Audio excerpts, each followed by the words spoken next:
marchemos de gozo triunfantes, henchidos de amor.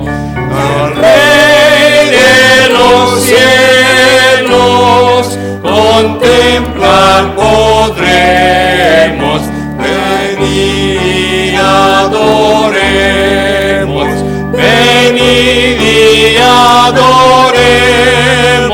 venid y adoremos a Cristo el Señor.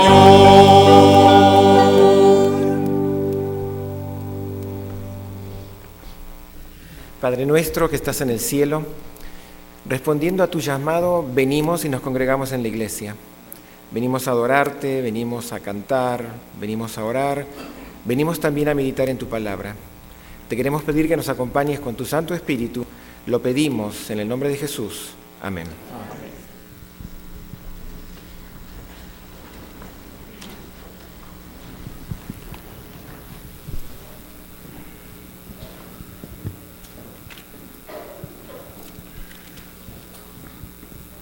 Salmo 24:1 nos dice algo que debemos de recordar todos, que dice: de Jehová es la tierra y su plenitud, el mundo y los que en él habitan. Y en el 50:12 Dios nos dice: si yo tuviese hambre, no te lo pediría a ti, porque mío es el mundo y su plenitud. Y el apóstol San Pablo, poniendo en práctica estas palabras, llegó a ser un hombre tan entregado a Dios, y en 2 Corintios 12:15 dice: y yo con el mayor placer gastaré lo mío, y aún yo mismo me gastaré por amor a vosotros, aunque amándoos más sea amado menos. Que esa pasión de este hombre de Dios sea la nuestra, y que podamos poner siempre a Dios en primer lugar. Ahora, antes de que los diáconos pasen, vamos a tener una palabra de oración.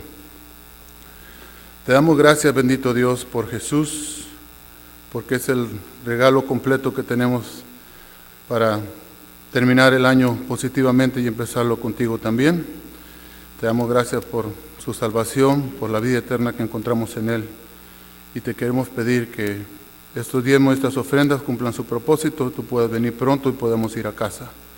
Bendice a nuestra iglesia, bendice a cada hogar aquí representado, y te agradecemos todo en el nombre y en los méritos de Jesús. Amén.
Vamos a ponernos de pie, hermanos, con corazón alegre a cantar.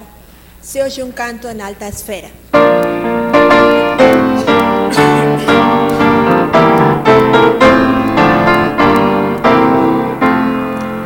Se oye un canto en alta esfera, en los cielos, gloria a Dios, al mortal paz en la tierra, canta la celeste voz.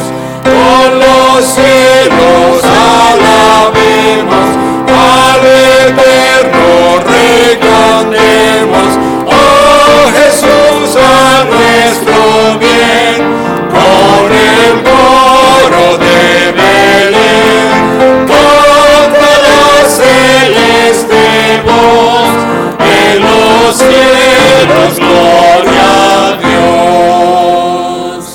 Príncipe de paz eterna, gloria a ti, Señor Jesús, pues al dar tu vida entera, tú nos traes vida y luz.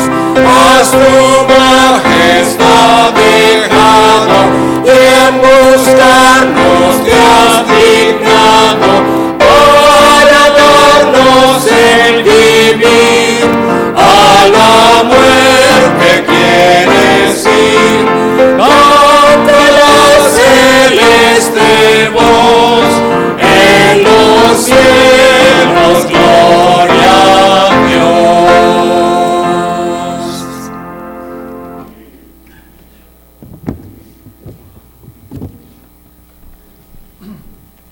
Hola, feliz sábado. Feliz sábado. Nuestra lectura bíblica se encuentra en Juan 20:31. Y dice, pero estas se han escrito para que creáis que Jesús es el Cristo, el Hijo de Dios, y para que creyendo tengáis vida en su nombre. Amén.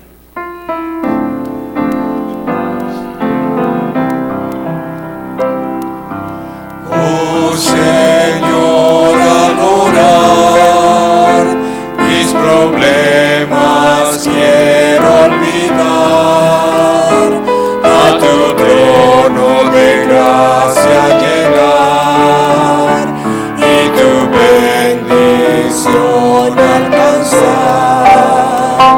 Hoy mi vida transforma, Señor, que mi mente entienda tu amor, y al postrarme humilde ante ti, oh Señor, escucha mi oración.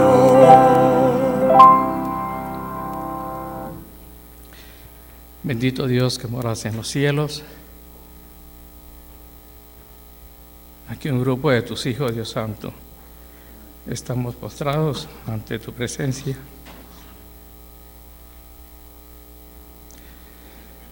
Para honrar y glorificar tu santo nombre. Te suplicamos que tu Santo Espíritu esté entre vosotros y que a la persona, a Carlitos, que va a tener en esta mañana el mensaje, seas con él y que las palabras que él trae en esta mañana para nosotros sea como un bálsamo a nuestros corazones. Te pedimos por nuestros familiares, donde quiera que se encuentren, que tú seas con ellos, con cada uno de ellos, que tu bendición llegue, Dios Santo, aunque no estén haciendo tu voluntad. Tú sabes que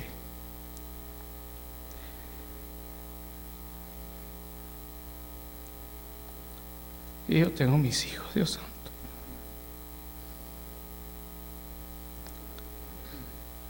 Que no están en tu redil. Y así como mis hijos, hay muchos padres que sus hijos no están con nosotros. Pero sin embargo, tú los cuidas.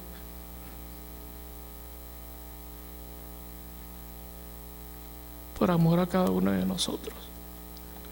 Dios Santo, te rogamos por cada padre de familia que nos des un corazón noble, un corazón que podamos perdonar a aquellos que nos han ofendido y que también nosotros perdonemos a las personas que nos ofendan. Padre Celestial, perdóname que yo me pongo tan sensible al venir aquí ante tu presencia. Ayúdanos a seguirte siempre en este nuevo año, que podamos hacer planes para ser mejores hijos tuyos, ayudar más en tu obra, en todos los dones que tú nos hayas concedido. Padre Celestial, ayúdanos y no nos dejes de tu mano. Perdóname, Dios Santo. Te suplico todo esto en el nombre de nuestro amado Jesús, a quien sea la honra y la gloria por todos los siglos. Amén.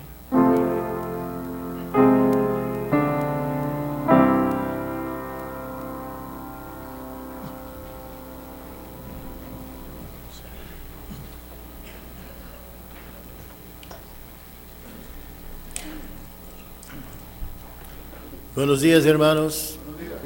Ya no es más feliz Navidad porque ya se fue. El culto de esta mañana está dividido en dos partes. Yo puse el título así, hablando música, mensaje, inspiración. La primera parte tenemos un mini concierto de música. Va a participar el New Voice Trio y la participación especial de ustedes, la congregación. Y entonces la segunda parte, que es el mensaje, el hermano Carlos traerá el mensaje y espero que sea una inspiración para todos.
Lift your voices in praise, exalting the baby Jesus.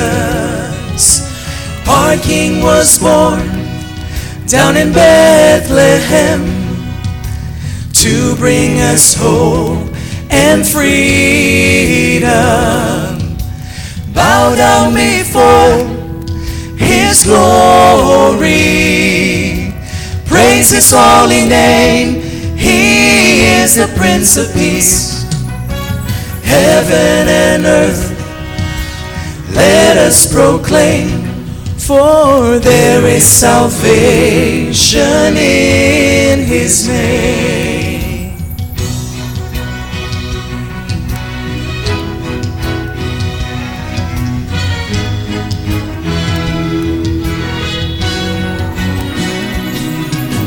People of God, lift your voices in praise, exalting the baby Jesus.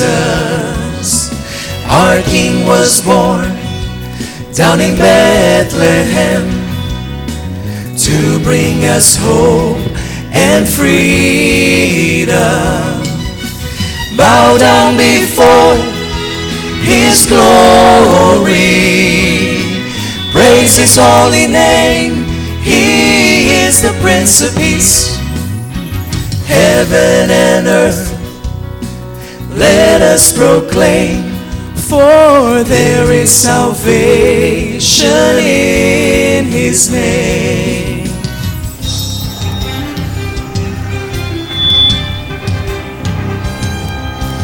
Hearing the sound of many voices, fill the air with lovely harmonies. It will rise to heaven as an offering, the throne of God, the merciful King. Glory and praise must be given to him who gave his life to cleanse my sin. He lived and died and paid the price. Oh, there's no greater sacrifice. Come and receive the greatest love. Give your heart and praise the name of God above.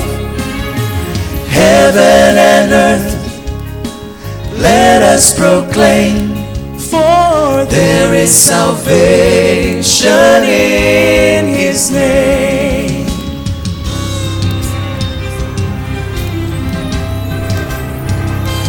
Oh, the heavens will listen to the music, and together we'll sing a glorious song. All the angels and the universe will praise and adore Jesus Christ, the King who is born. Hallelujah, hallelujah, hallelujah, amen. Hallelujah, hallelujah, hallelujah, amen, amen, amen, amen.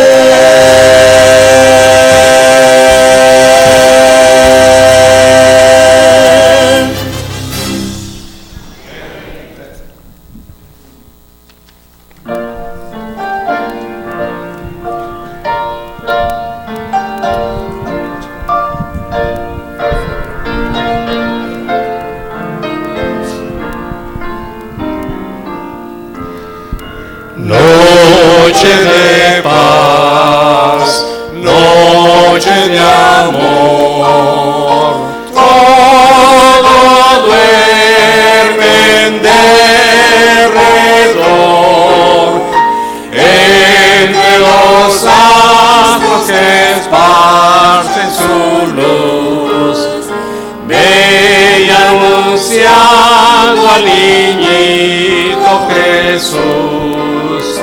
Brilla la estrella de paz, brilla la estrella de paz. Noche de paz, noche de amor,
Es muy lindo celebrar el día, aunque no sepamos cuál es el día que Cristo nació, pero es lindo sabermos que nuestro Rey vino, se hizo hombre y nos dio salvación.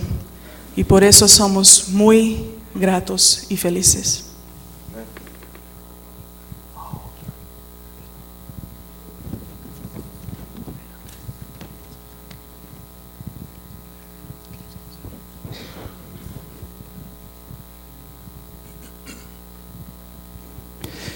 Cristo Señor, Cristo Señor, Señor, mi Dios y Salvador,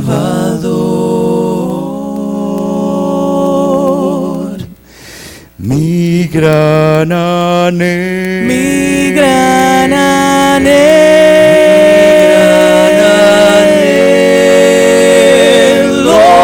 es servirte a ti, oh Salvador. Yo quiero siempre amarte y en tus brazos quiero yo seguir. Rindo mi ser a ti, mi Redentor. Oh, comunícame tu gran amor. Amén.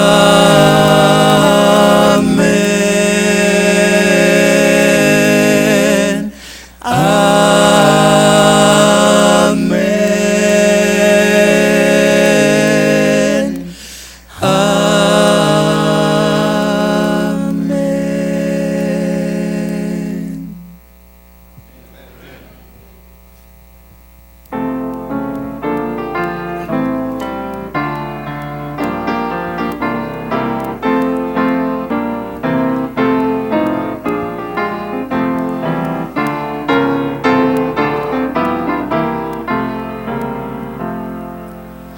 Pedilo en las montañas, en todas partes, por doquier. Pedilo en las montañas, que Cristo el Rey nació. Pastores muy piadosos, con gran admiración, oyeron jubilosos del plan de salvación. Pedilo en las montañas, en todas partes, por doquier. Pedilo en las montañas, que Cristo el Rey nació. Doquiera que estemos, debemos proclamar que en Cristo hoy podemos la redención gozar. Pedilo en las montañas, en todas partes, por doquier. Pedilo en las montañas, que Cristo el Rey nació.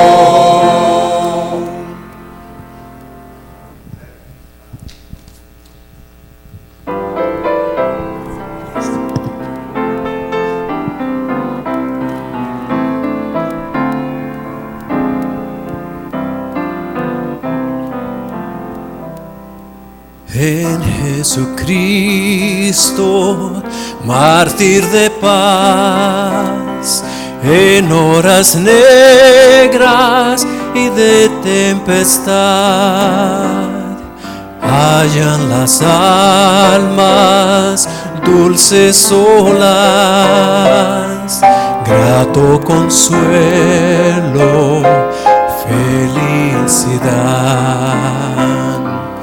Gloria cantemos al Redentor, que por nosotros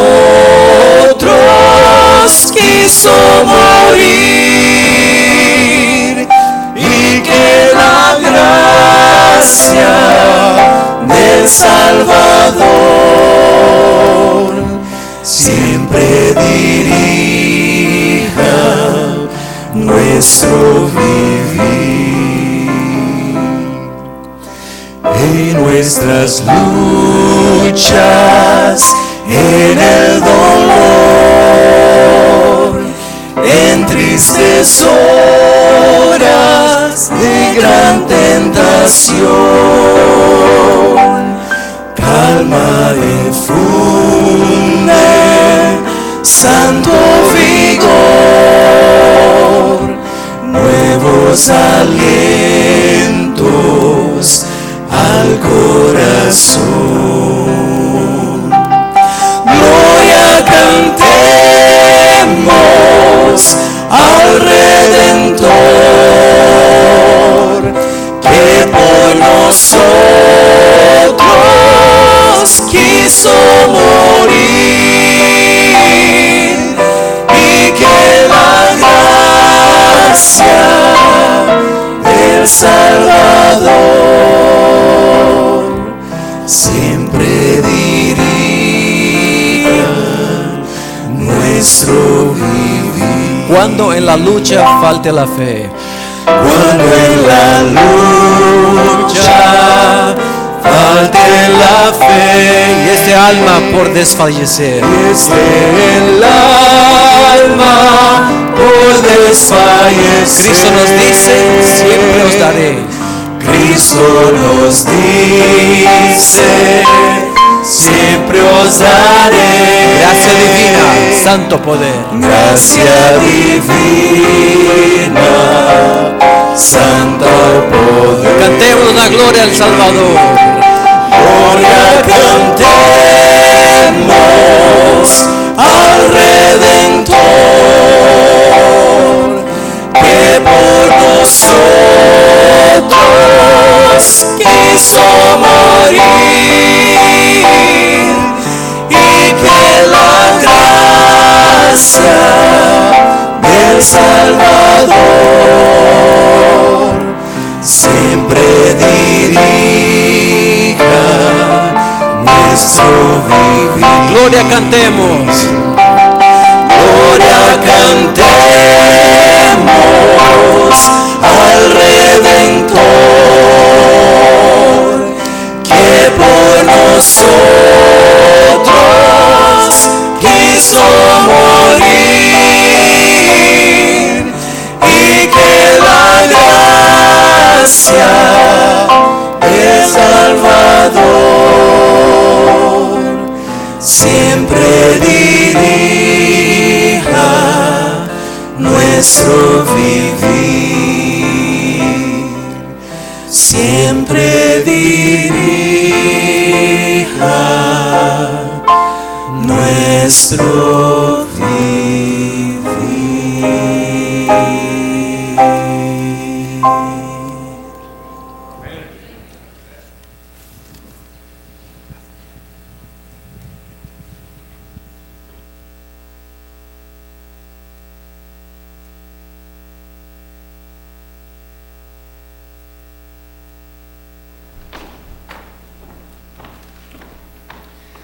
Lucas nos dice que cuando Dios planeó el nacimiento de Jesús, incluyó música.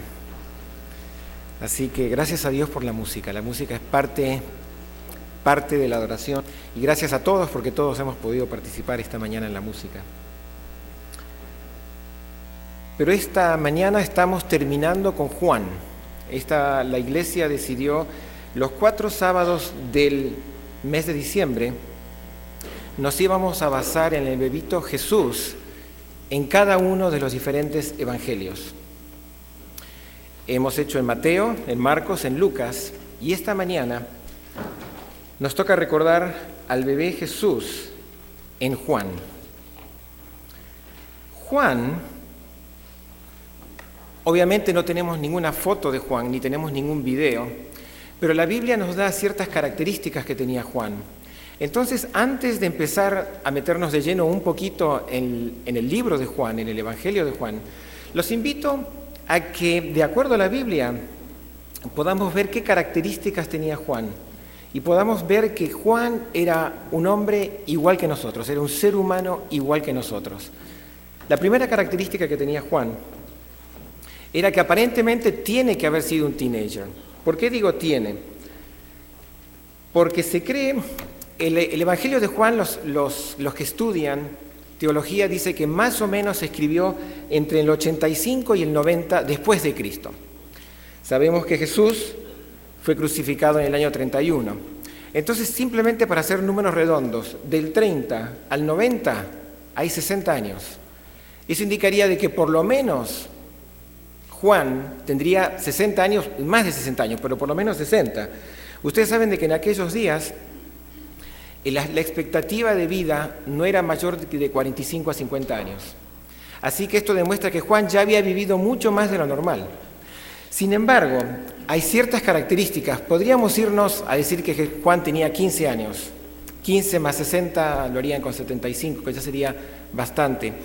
Pero se calcula, se estima, de que Juan debería haber tenido 17, 18 años. Quizás 19, pero no más de eso. Era un teenager. Porque Juan, cuando Dios lo llamó, cuando lo invitó, Juan era un teenager. Era pescador. Marcos 1:19 nos dice, un poco más adelante, Jesús vio a otros dos hermanos, Jacobo y Juan, hijos de Zebedeo, quienes estaban en la barca y remendaban sus redes. Es decir, Juan era pescador. Era un teenager, era un joven que era pescador. Y esa tarea era una tarea común de aquellos días. Y eso implicaba de que Juan, digamos de esta manera, no era debilucho o no tenía poquitos músculos. Había que hacer fuerza, había que trabajar bastante en la pesca. Entonces eso indica de que sabemos de que era teenager, creemos, pero sabemos de que tenía un buen cuerpo. Era un teenager bien desarrollado y que obviamente estaba ejercitando sus músculos. También podemos decir de Juan de que era empresario, porque Lucas 5:10 dice, y asimismo Jacobo y Juan, hijos de Zebedeo, que eran compañeros de Simón. Esa palabra de compañeros también se puede traducir como asociados, como partners. Habían decidido establecer un grupo para ir a pescar, una entidad, una compañía. Y él era uno de los que participaba en esta empresa que se había formado. Así que Juan tenía un poco de visión. Sabía de que podía ser empresario y quería y se metió de lleno siendo un teenager. También era entusiasta. ¿Por qué decimos que era entusiasta, que era eager? Porque Marcos 1:20 nos dice que luego Jesús los llamó. Y dejando a su padre Zebedeo en la barca, con los jornaleros le siguieron. Esta entidad que habían creado ya tenía jornaleros, tenían empleados que estaban trabajando para él.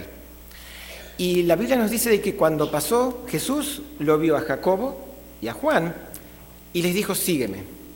Obviamente toda la sociedad judía era una sociedad religiosa, se esperaba la llegada del bebé, del Mesías, y estos hermanos se miraron entre los dos y dijeron, ¿lo seguimos? Ya, ok, let's do it. Bye, papá, hasta luego, nos vemos. El negocio había quedado con papá y tenía sus jornaleros, así que no iba a haber problema con el negocio. Esto nos demuestra que de alguna forma era de armas tomar, era rápido para actuar, que cuando vio lo que tenía que hacer, lo hizo, era entusiasta. También era fulminante, reaccionario en el buen sentido de la palabra, uno que reaccionaba rápido. Y quizás usted se está acordando de dónde estamos sacando esta característica de Juan. Parece que Jesús tenía la costumbre que algunos de nosotros tenemos en algunos países, yo creo que todos los países tienen un poquito esto, de ponerle sobrenombre a la gente. Y resulta que con Juan un día quisieron pasar por una aldea, los discípulos y Jesús. Y esta aldea le dijeron a Juan, ¿saben qué? A Juan y a los discípulos, no queremos que ustedes todos son judíos, así que por favor sigan de largo, no entren acá, no los necesitamos, no queremos. Y aparece que a Juan y a Jacobo les chocó. Entonces, ¿qué se les ocurrió? Señor, ¿quieres que mandemos que desciendan fuego del cielo, como hizo Elías, y los consuman? La propuesta era bíblica. Sin embargo, ustedes imaginan a Jesús. Jesús tiene que haber respirado profundo. Bueno, estamos recién comenzando con los discípulos para entrenarlos.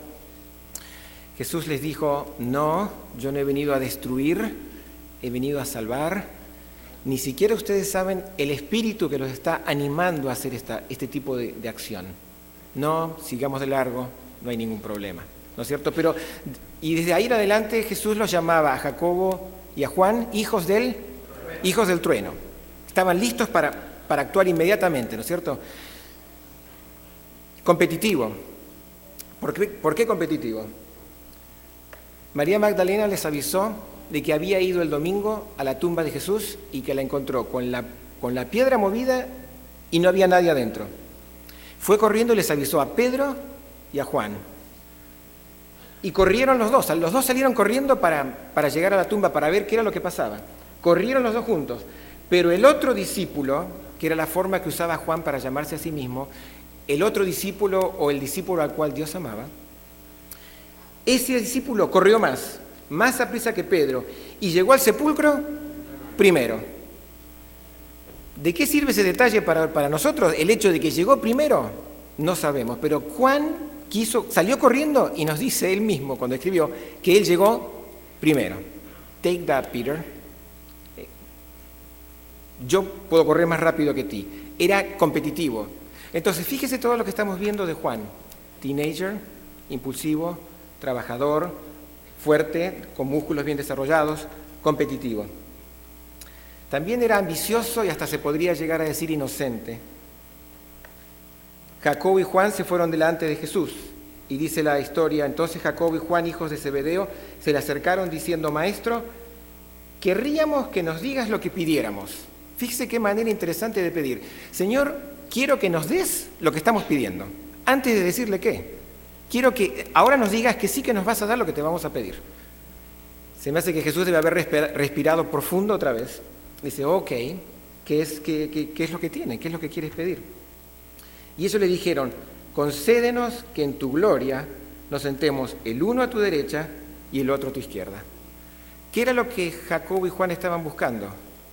Estaban buscando gloria, la misma gloria que Dios iba a tener, uno a la derecha y el otro a la izquierda. Y decimos hasta cierto punto inocente, porque en la historia relatada por Mateo, se nos cuenta de que la mamá los acompañó. Y si la mamá los acompañó era porque probablemente Juan era el que era más jovencito. Y ustedes saben cómo somos nosotros, cuando queremos ponerle más peso a nuestra declaración, a nuestro pedido, ¿con quién vamos? Con papá y con mamá. Y acá está Juan haciendo un pedido que realmente denotaba de que era ambicioso, pero también estaba al mismo tiempo, la historia nos dice, de que era inocente. Era cariñoso y era amigable. La frase que él generalmente usaba, y está repetida un montón de veces en el Evangelio de Juan, es el discípulo a quien él amaba, refiriéndose a Jesús. Usted sabe de que en los Evangelios, en la Biblia, no hay un momento en que se indique de que Jesús le dijo, tú eres el discípulo a quien yo más amo. No hay. Pero de alguna forma Juan percibió de que Jesús lo amaba más.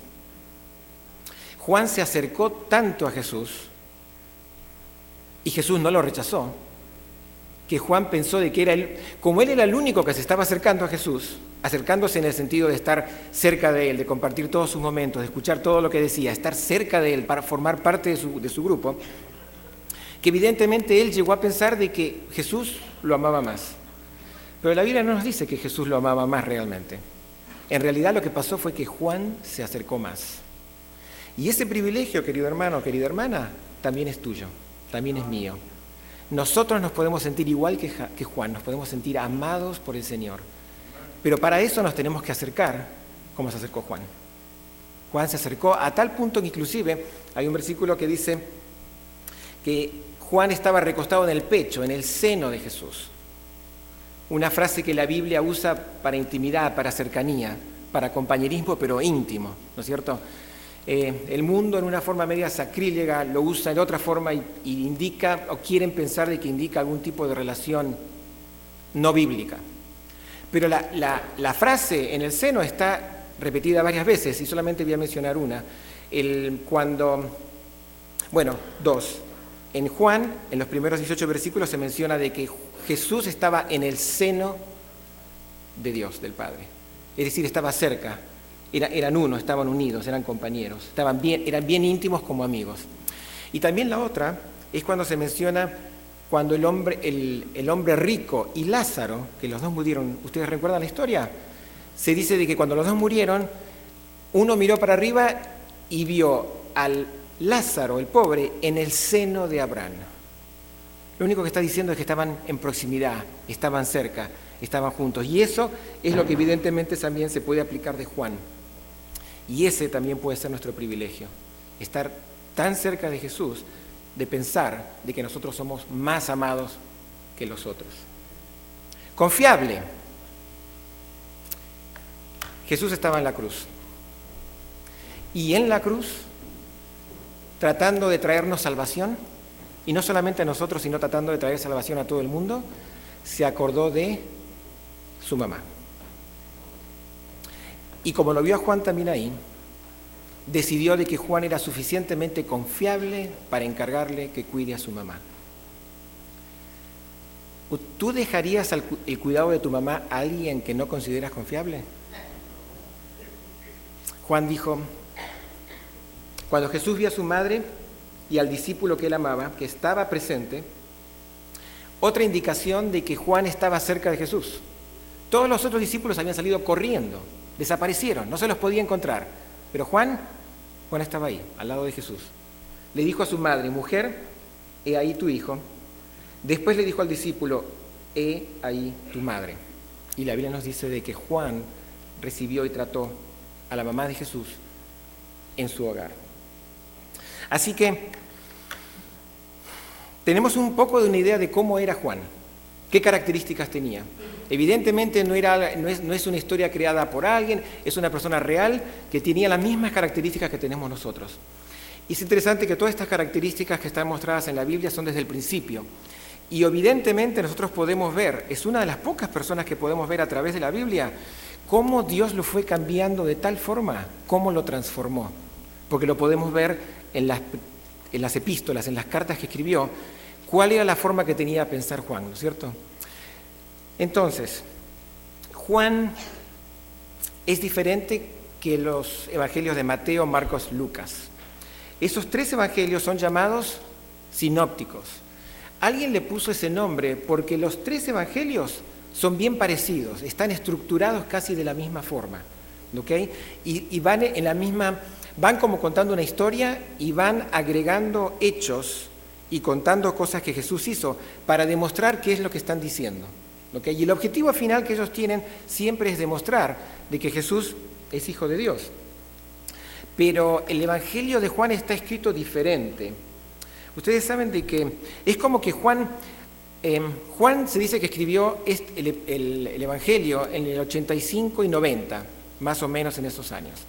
Mateo, Marcos y Lucas fueron escritos alrededor del 45-50. Así que mucha gente piensa de que Juan ya estaba en contacto, sabía lo que Mateo, Marcos y Lucas habían escrito. Entonces, es como un momento como que Juan decide piensa, Mateo, Marcos y Lucas los tres, hicieron un trabajo muy bueno, hicieron un trabajo excelente. Entonces, Juan decidió escribir su evangelio, pero desde otro punto de vista, con otro enfoque.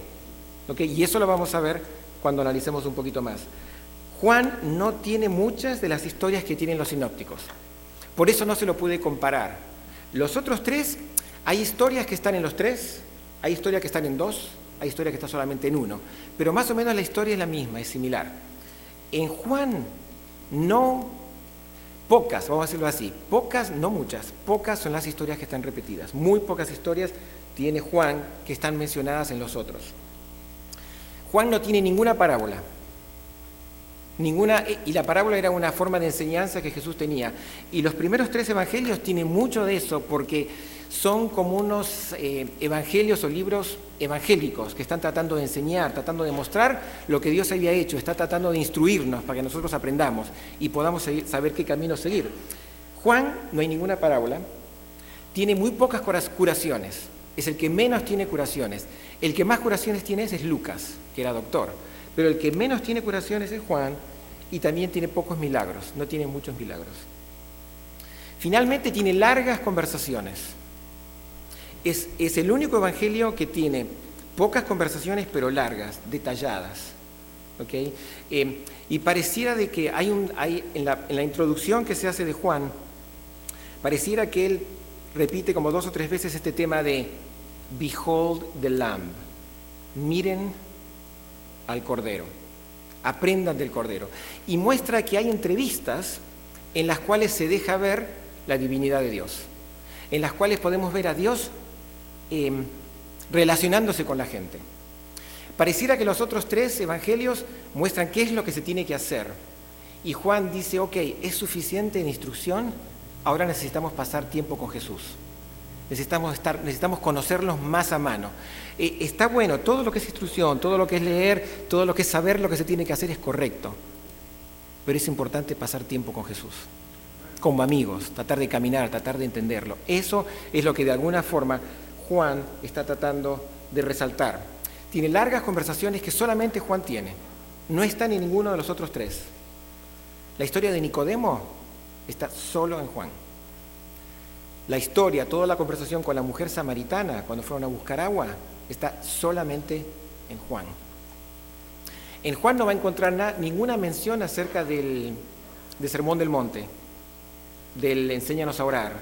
No. Pero por lo pronto en Juan va a encontrar la historia de Lázaro. El único lugar donde va a encontrar usted la historia de Lázaro es en Juan. Entonces Juan es un poco diferente. Juan comienza su evangelio. Le invito a que busque Juan, capítulo 1. Juan empieza su evangelio diciendo, es conocido, ¿no es cierto? En el principio era el Verbo, y el Verbo era con Dios, y el Verbo era Dios. Lo primero que dice Juan es en el principio. Y en el idioma original, en el griego, el principio no tiene artículo, es decir, no se está refiriendo a el principio, a un momento determinado atrás. No tiene artículo. Entonces está diciendo al principio, como diciendo, yendo lo más remotamente para atrás posible, Dios ya estaba. Al mismo tiempo tiene otra aplicación. Y yo creo que Juan quería de que usted y yo, cuando leemos estos versículos, recordemos la creación, porque la creación también comienza con las mismas palabras. En el principio creó Dios los cielos y la tierra, pero la forma que comienza es exactamente la misma. Así que nos indica de que de alguna forma deberíamos tener presente, in the back of our minds, dicen en inglés, atrás, en nuestra mente deberíamos tener presente la creación. Y nos dice que en el principio era el Verbo. Juan no nos describe quién es el Verbo ahora, pero a través del desarrollo nos va a describir. Pero él ve una persona, un ser, y lo llama Verbo. La palabra original, logos. En inglés le dicen the word, la palabra, ¿no es cierto? Nosotros en español es interesante, no lo tenemos como palabra, no era la palabra, la tenemos como verbo. Y verbo es un poquito más cerca de la palabra original, porque la palabra logos no es la palabra que está escrita, es la palabra que es dinámica, es la palabra que es explicada, es la palabra que es desarrollada, es una palabra activa, no es algo que está estático, no es algo que está parado, que está quieto. Entonces, verbo es una figura que es mucho mejor para entender a este ser que Juan lo está llamando verbo. Y él dice, el verbo, en el principio era el verbo. O sea, ya antes desde el principio era el verbo. Y el verbo era con Dios. Pero no se confunda, el verbo era Dios. Y es como que Juan vuelve a decir otra vez, pero no se confunda, el versículo 2 sigue con el mismo tema. El versículo 2 dice, el verbo, era en el principio con Dios. De alguna forma, Juan está tratando de decirnos de que el verbo, este ser a que él llama el verbo, no solamente estaba al lado de Dios, estaba cerca de Dios, estaba con Dios, y hay todo un análisis que se puede hacer de esa palabra con Dios. No solamente estaba con Dios, sino que era Dios. Porque yo me puedo acercar cerca de Dios y yo puedo estar con Dios, pero eso no significa que yo sea Dios. Y acá Juan dice, ese ser, que yo lo estoy llamando el verbo, ese ser, desde el principio ya estaba, ese ser era, el verbo era con Dios, estaba junto, estaba cerca de Dios. Pero no se confunda, no se olvide, o no piense que son cosas diferentes. El verbo era Dios. Pero no se confunda otra vez, dice otra vez en el versículo 2, el verbo, era con Dios. Y esta idea es interesante porque Juan no solamente nos explica la divinidad de este verbo, la inmutabilidad, el hecho de que estaba presente desde el cuán más remotamente para atrás podamos llegar a ir, sino que nos dice de que había evidentemente por lo menos dos, Dios con Dios. Había Dios, que de alguna forma es un tema que toca la creación, porque en la creación nosotros tenemos el relato, obviamente nosotros la creación no la vimos, le fue contada a Moisés. Y en la creación sabemos que hay una frase en la cual escuchamos que alguien dijo, hagamos al hombre. El hecho que dijo hagamos está indicando de que por lo menos había dos. O sea que de alguna forma Juan sigue el trayecto del verbo. Versículo 3. Todas las cosas por él, por el verbo, todas las cosas por él fueron hechas. Y sin él nada de lo que ha sido hecho fue hecho. Es decir, este verbo fue el que creó, este verbo fue el que hizo toda la creación. Y este versículo, el versículo 3, típico verso hebreo, tiene dos ideas, pero las dos ideas significan exactamente lo mismo. Simplemente está explicado de otra forma, para reafirmar, para asegurar de que la idea es concreta. Y no es que se le ocurrió escribir así, sino que directamente eso es lo que está diciendo. Porque dice, todas las cosas por él fueron hechas. Es decir, todo por él fueron hechos. La segunda idea, sin él, nada de lo que ha sido hecho fue hecho. ¿No es cierto? De las dos formas, trata de reafirmar la idea de que ese verbo, que Juan lo ve y dice verbo, fue el creador. Versículo 4, en él estaba la vida y la vida era la luz de los hombres.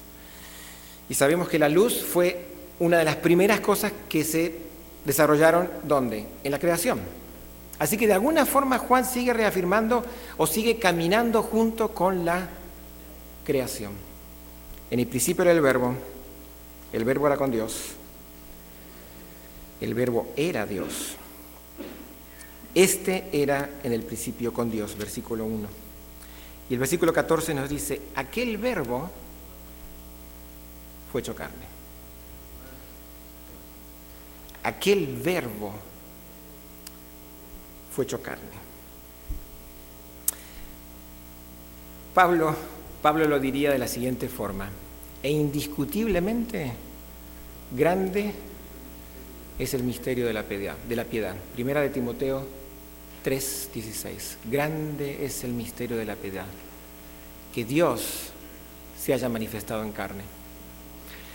Que Dios haya querido dejar el cielo, dejar su trono, dejar el ambiente en el cual se encontraba, para encarnarse, para seguir adelante el plan que estaba establecido de antes de la fundación de la tierra, para proveer salvación. Sorprendió a todo el universo y es un tema que nosotros no podemos alcanzar a entender. ¿Cómo fue que Dios quiso voluntariamente venir y hacerse carne? No disfrazarse, no aparentar de que estaba hecho de carne, no, con carne real. Pablo dice, nacido bajo la ley, nacido de mujer. No hay humano que no haya nacido de mujer, excepto nuestros primeros padres. Pero para ser humano hay que nacer de mujer, no hay otra forma. Y la Biblia nos dice, Pablo dice que el verbo nació bajo la ley, nacido de mujer, como correspondía. Una de mis escritoras favoritas, Elena G. de White, dice que por la eternidad vamos a tratar de estar estudiando y tratar de entender cómo fue que Jesús quiso hacerse carne, cómo fue que, otra vez, no solamente momentáneamente, sino que esa característica la iba a tener por siempre. Grande, dijo el apóstol Pablo, indiscutiblemente grande es el misterio de la piedad, que Dios haya querido manifestarse en carne. Y Juan comienza su evangelio tratando de poner dos pilares importantes del cristianismo, que son: Dios es el Verbo, ese que vino, ese que se hizo carne, es 100% divino, 100% Dios. En él mora, dice también Miqueas, la plenitud de la divinidad. En él mora la plenitud de la deidad. Y al mismo tiempo, Juan quiso establecer de que el que se hizo carne era 100% humano. Juan, al que se hizo carne, lo llamó, o lo empezó a llamar, o lo empezó a describir como Verbo. Pero Mateo lo llamó Emanuel, Dios con nosotros. Lucas lo llamó Jesús. ¿Por qué? Porque Él salvará a su pueblo de sus pecados. Entonces, de entrada, simplemente para comenzar, ustedes saben que estos primeros 18 versículos que tiene Juan, ese prólogo, esta introducción, tiene tanto que lo único que estamos haciendo hoy es tocando un poquito de qué es lo que significa, qué es lo que quiso decir, y estamos siguiendo de largo, porque tiene mucho material que nosotros podríamos estar meditando. Pero uno de los aspectos que Juan quiere recalcar de entrada, que lo hace diferente de Mateo, Marcos y Lucas, es que Juan presenta a Jesús como 100% divino. Y a través de todo el desarrollo de Juan va mostrando pruebas que demuestran que es 100% divino, que es Dios, que es el prometido, que es el que Dios nos prometió desde la antigüedad, que Él es el Cristo, que Él es el Mesías, el que estaba prometido para nosotros. Los otros 3 evangelios presentan el nacimiento de Jesús como bebé, como ser humano, y tratan de demostrar de que ese bebé también es hijo de Dios y era el prometido, y van presentando también pruebas, pero Juan lo hace desde otro punto de vista. El Verbo hecho carne. Ese es uno de los puntos, yo pienso, que podríamos tratar de recordar esta mañana. Uno, el hecho de que ese bebito que nació es 100% divino y 100% humano. Esos son los pilares que Juan quiere determinar y dejar bien claro, los fundamentos que tenemos como cristianos. Después él inclusive lo seguiría en sus epístolas, diciendo que el que no cree eso está equivocado, está todavía perdido, está en tinieblas, no está viendo claro. El que no cree. Pero el que cree está correcto, ¿no? Y Dios está en él. Eso es lo que dice Juan. Otra de las ideas que tiene en esta primera introducción es de que Él ilumina a todos. El profeta Isaías vivió durante los reinados de Jotam, Acaz y Ezequiel. Y cuando el siguiente que venía, que era Manasés, duró muy poquito, porque Manasés parece que se encargó de hacerlo desaparecer. Fue uno de la sangre inocente que derramó. Manasés fue un rey terrible. Pero en los días de Isaías, él estaba ayudando, Dios lo había llamado para que desarrolle su ministerio profético para ayudar a los dos reinos. Al reino de Judá en el sur, 2 tribus, al reino de Israel arriba, 10 tribus. Y desgraciadamente durante los días de Isaías, él vio cómo Asiria hizo desaparecer el reino de Israel, el reino de arriba. Las 10 tribus totalmente desaparecieron. Vino una vez, vino 2 veces, las conquistó, se llevó toda la gente, las desparramó por todo el reino y trajo gente de otras naciones a donde estaban las 10 tribus. O sea que hizo que totalmente se perdiera el rastro de esas 10 tribus. 720 y algo, antes de Cristo. Por 700 años no hubo sacerdote que enseñara, ni profeta que explicara qué era lo que venía para adelante. Si ponemos que cada persona podía haber vivido 50 años. Estamos hablando de 14 generaciones. Yo, mi hijo, mi hijo, mi hijo, mi hijo, mi hijo, mi hijo. Durante 14 generaciones, 700 años, no hubo nadie que hablara de la palabra de Dios. No hubo nadie que enseñara. En el lado de Judá, desgraciadamente alrededor del 580, Jerusalén cayó, fueron llevados al exilio. Cuando el pueblo de Dios estaba en el exilio, reconocieron, porque los profetas les decían, de que habían abandonado la ley. Entonces, cuando se dieron cuenta de lo que decían, dijeron, esto no nos va a pasar otra vez. Y en el exilio establecieron sinagogas en las cuales empezaron a enseñar. Y no solamente se enseñaba lo que decía la Biblia, sino que para ayudar empezaron a agregar leyes, reglamentos, y pequeñas cositas por acá y pequeñas cositas por allá. A tal punto que hicieron la vida religiosa pesada, difícil de llevar. Jesús les dijo, ustedes ponen peso que ustedes mismos no quieren llevar, a los líderes que enseñaban. Ustedes están enseñando mandamientos de hombres, están haciendo la vida más difícil a la gente. Poco a poco, espiritualmente, la lobreguez de la vida espiritual estaba avanzando, las tinieblas, la angustia. La gente estaba cansada de ritos, de gente que solamente venía, decía, tengo que venir a la iglesia, tengo que dar diezmo, me voy y sigo mi vida como sea. Al siguiente semana, si hago algo incorrecto, el viernes pido perdón y sigo de largo. Pensando de que la vida espiritual es solamente ritos. Hago esto y hago esto. La vida espiritual no es ritos. La vida espiritual es una persona, Jesús. Conocerlo a Él, caminar con Él, eso es la vida espiritual. Lo demás son cosas que se pueden hacer y son buenas, nadie dice que son malas. Pero todas esas cosas sin Jesús no sirve de nada. No sirve de nada. Estoy caminando en tinieblas. Y las tinieblas eran tales que en el momento justo, cuando estaba la tiniebla más oscura, cuando no había conocimiento de Dios, el último profeta que estuvo en Judá, Malaquías, fue alrededor del 450, es decir, del 450 hasta que vino Jesús, 450 años sin profecía ni sin ningún maestro que enseñara. Nada, en oscuridad total. Pero cuando llegó el momento, cuando Dios vio que era el momento de acuerdo a la profecía, la Biblia nos dice que Dios envió a su Hijo. ¿Para qué? En el versículo, resaltando, antes de llegar hasta ahí, resaltando lo que dijo Isaías, versículo 9:2, el pueblo que andaba en tinieblas vio gran luz. Los que moraban en tierra de sombra de muerte, luz les resplandeció sobre ellos. Y aquí Isaías usa la misma frase, el mismo verso típicamente hebreo, que es repetir dos ideas diferentes, pero que significan exactamente lo mismo. Pero lo repite con palabras distintas. El pueblo que andaba en tinieblas vio gran luz. Los que moraban en tierra de sombra de muerte, luz resplandeció sobre ellos. Es la misma cosa, dando énfasis, indicando de que eso es realmente lo que pasó.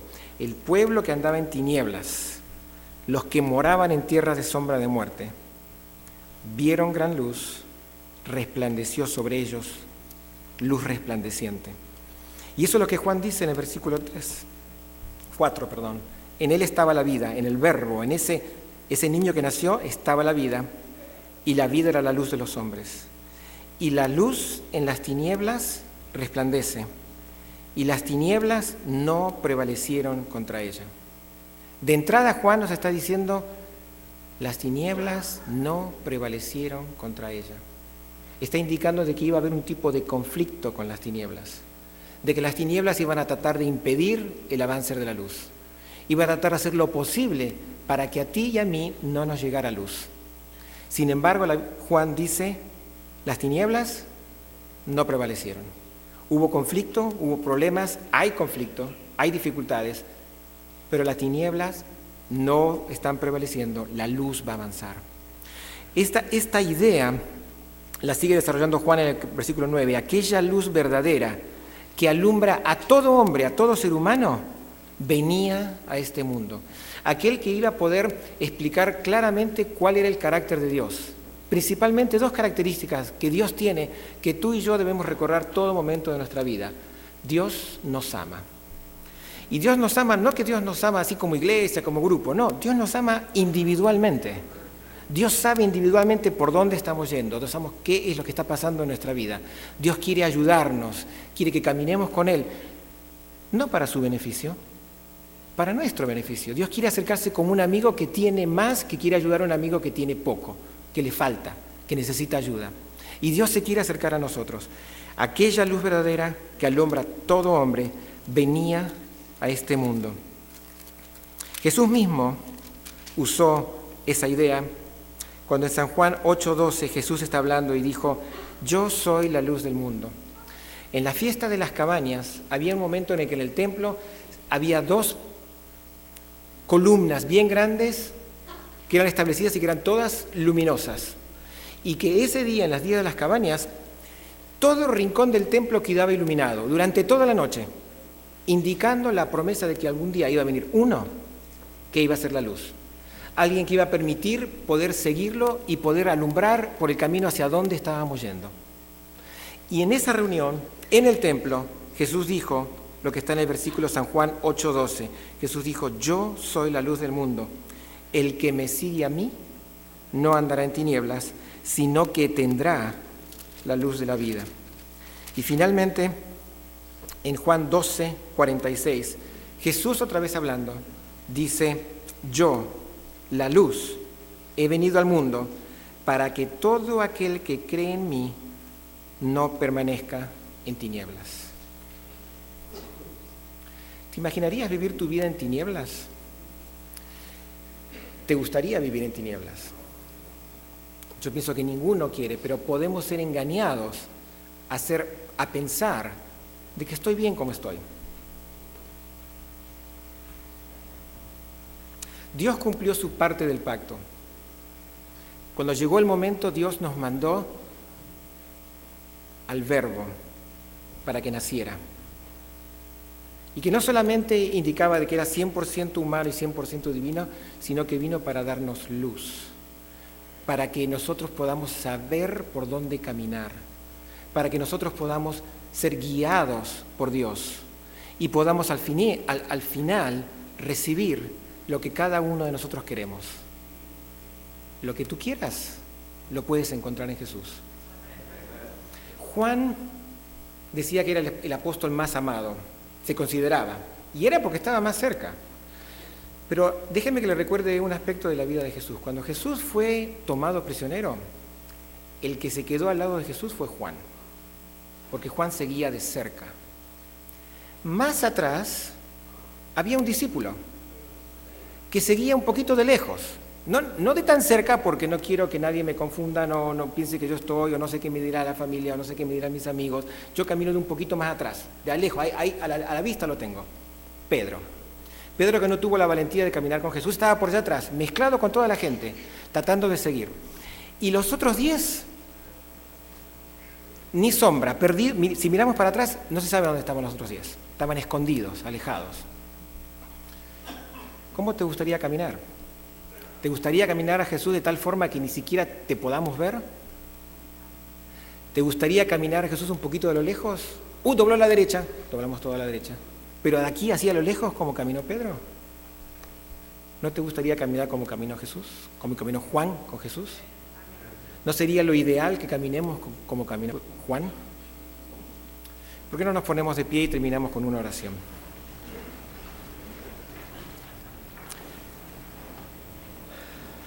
Ojalá que de alguna forma el estudio que la Iglesia trató de desarrollar durante todo este mes, para que podamos ver a Jesús, ese bebé que nos fue dado, un hijo nos es dado, un hijo ha nacido, un bebé se nos ha sido dado a nosotros como seres humanos. Y Isaías dice de que esa luz que Dios mandó era muy poco para que sea solamente usada por Israel, por el pueblo de Dios. Isaías dice: esta luz es para todas las naciones, para todo el mundo, para que todo el mundo pueda aprovechar de lo que Dios ha provisto para cada uno de nosotros. Ojalá que a través del estudio que hayamos hecho este mes nos haya ayudado a comprender un poco más todo lo que Jesús hizo por nosotros. Padre nuestro que estás en el cielo, Señor, te agradecemos por este plan que estaba pensado y diagramado antes de que el mundo fuera hecho, fuera creado. Lamentablemente hubo necesidad para usar el plan y Jesús voluntariamente quiso venir y nacer y encarnarse. Señor, miramos para adelante hacia el futuro, cuando estemos en el cielo y podamos tratar de escucharte a ti hablándonos a nosotros, tratando de entender este gran misterio que en nuestra mente no puede alcanzar a comprender. El apóstol Pablo dice, indiscutiblemente no hay vueltas que darles. Grande es el misterio de la piedad que Dios se haya encarnado. Señor, ayúdanos, danos sabiduría para vivir como vivió Juan. Ayúdanos para que vivamos la vida de la misma forma que la vivió Juan, cerca de ti, caminando contigo, a tal punto de que casi la imagen de Jesús fue reflejada en Juan. De la misma forma, Señor, nosotros quisiéramos de que tu imagen sea reflejada en nosotros, en nuestros caracteres, en nuestras palabras, en las cosas que hacemos, en las cosas, a los lugares a donde vamos. Señor, que esta season, que todo este tiempo que estamos recordando, no sabemos cuándo nació Jesús, pero sí sabemos que nació. Y te agradecemos por eso, te agradecemos por la disponibilidad de estar al lado nuestro si nosotros lo queremos. Bendice, danos sabiduría a cada uno de nosotros para que vivamos la vida espiritual de la forma que nosotros la queremos. Lo agradecemos todo y lo pedimos en el nombre de Jesús. Amén.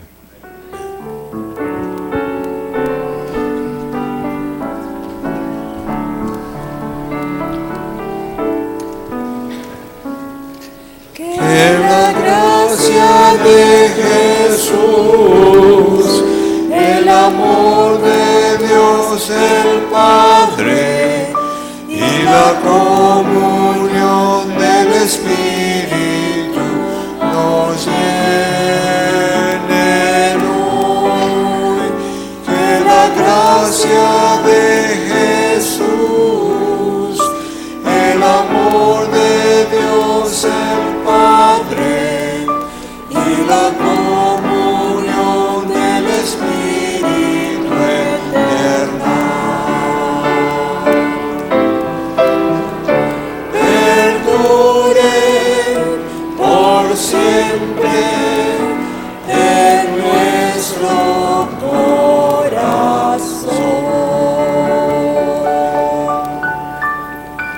Hermanos, un pequeño anuncio.